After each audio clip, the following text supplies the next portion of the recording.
This video is about proteins and amino acids.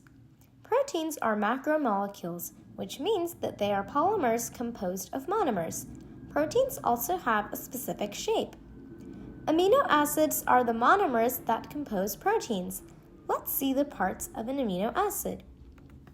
First, we have the alpha carbon.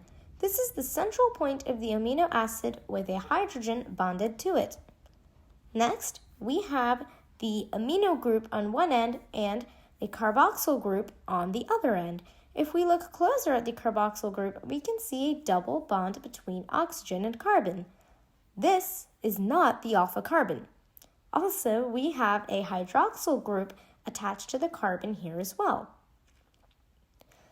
What we just mentioned is a constituent of every protein. However, what makes each protein different from the other?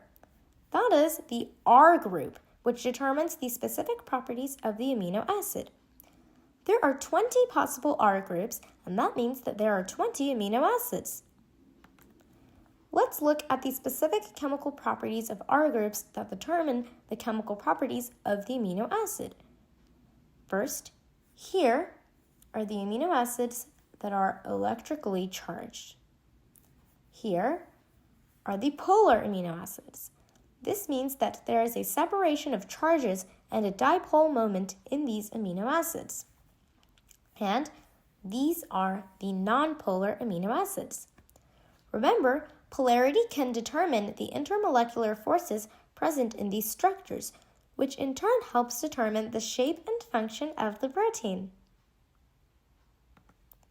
These amino acids are bonded together in what is called a peptide bond.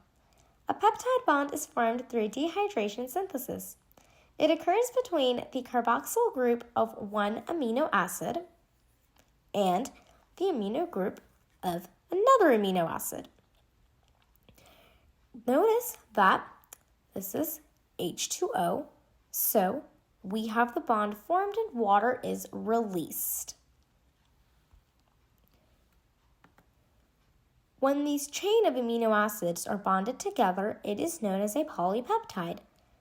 It can take one polypeptide or many polypeptides to form a protein. Just like amino acids, a polypeptide will also have a carboxyl group on one end and an amine group on the other end. Thank you for watching and good luck studying!